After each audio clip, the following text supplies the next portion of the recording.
Hello everyone, and welcome back to the channel. Today, we're diving into some key tips and player suggestions for using your wildcard in Fantasy Premier League. We'll be covering both goalkeepers and defenders, highlighting the best picks and some popular players you might want to avoid. Let's get started! Goalkeepers. First, let's talk about goalkeepers.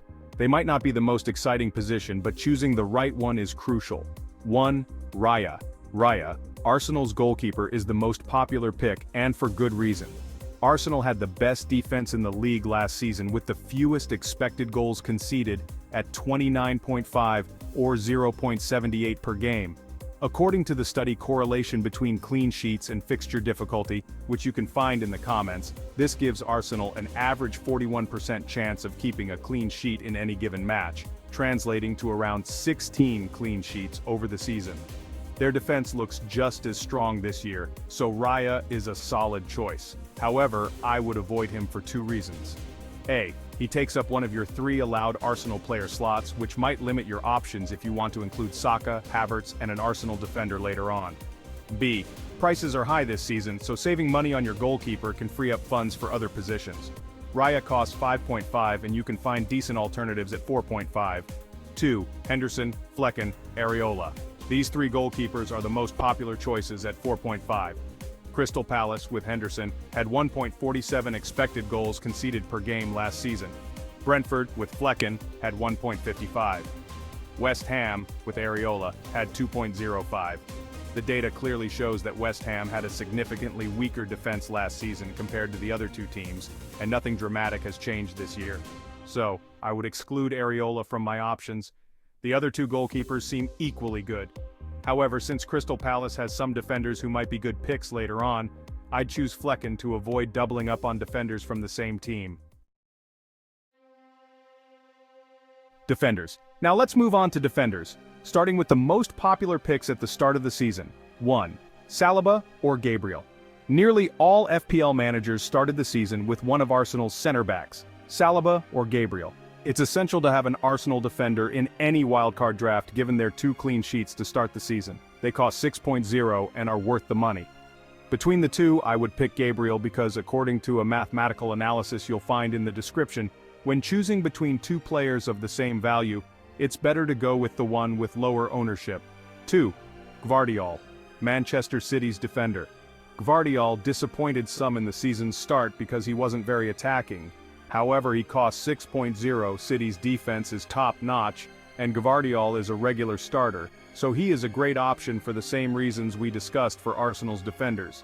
Still, if I had to choose between Gabriel or Gvardiol, I'd go for Gabriel because both have equally low attacking threat, but Arsenal's defense is slightly better. 3. Porro.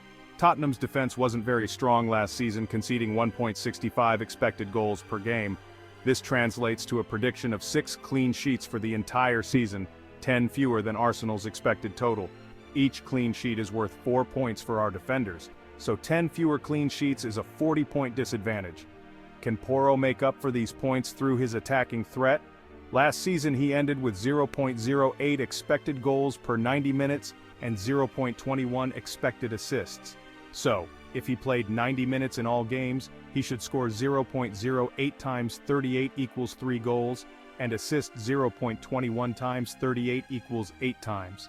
Each goal is worth 6 points, and each assist 3 points, totaling 3 times. 6 plus 8 times 3 equals 42 points. This barely covers the 40-point deficit from clean sheets. However, since Porro costs 5.5, which is slightly cheaper, I think he's a good option. But if I had the money and wanted someone with a truly good attacking threat and a strong defense, I'd go for the next player on the list. 4. Trent Alexander-Arnold. Liverpool had the 3rd best defense last season, with 1.23 expected goals conceded per game, translating to 10 clean sheets. Arnold is by far the most attacking defender in the league. He finished the season with 0.11 expected goals and 0.34 expected assists. This season, Liverpool looks strong defensively in the first 2 games, and Arnold has been very active offensively. I'd love to have him in my team.